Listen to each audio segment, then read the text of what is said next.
Bonjour à toutes et à tous, j'espère que vous allez bien. Aujourd'hui, on se retrouve dans une nouvelle vidéo pour parler du...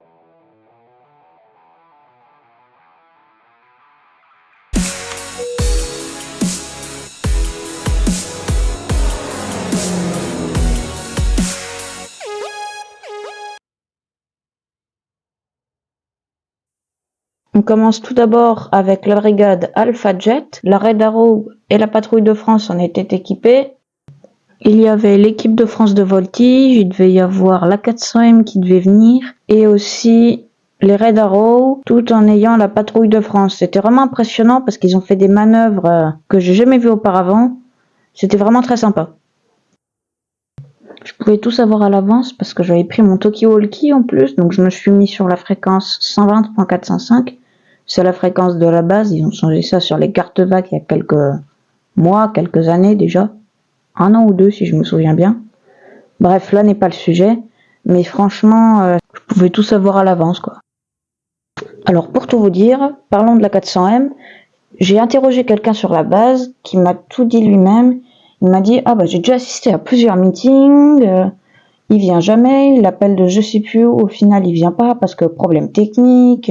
Encore que le système de maintenance d'Airbus n'est pas mis au point. Je veux, sans les critiquer, mais tu me diras après c'est sous la responsabilité de l'armée de l'air. C'est sûr que il y avait aussi la base de Nancy, des représentants de la base de Nancy-Ochet qui étaient là.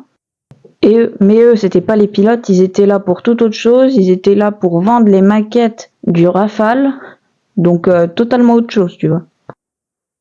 Et on a aussi vu le Rafale Solo Display qui a vraiment mené une belle performance avec, j'aurais dit, au moins 400 km/h en vitesse de pointe. Et des G, je pense que le pilote, il a dû souffrir un peu. On peut reconnaître le Rafale Solo Display grâce à son livret qui est bleu et aussi grâce à la mise en avant de son agilité, parce que il faut le dire, ça doit pas être simple de piloter une bête comme ça. Bon, ok, je le fais sur simulateur, mais bon, on peut tous le faire sur simulateur, mais en réalité, c'est plus compliqué.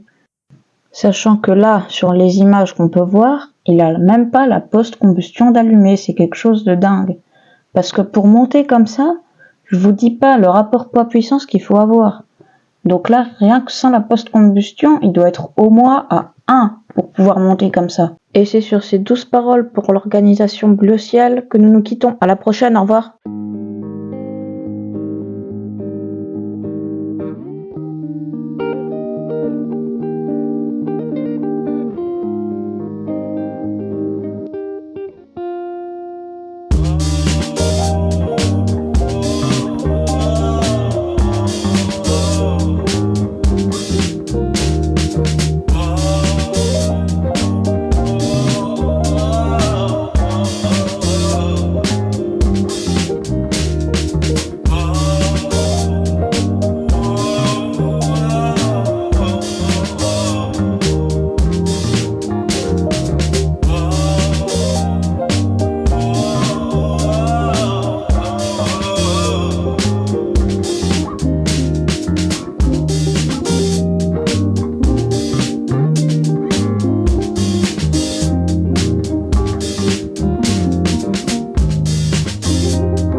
Surtout, n'hésitez pas à vous abonner et à lâcher un petit pouce en l'air si ça vous chante.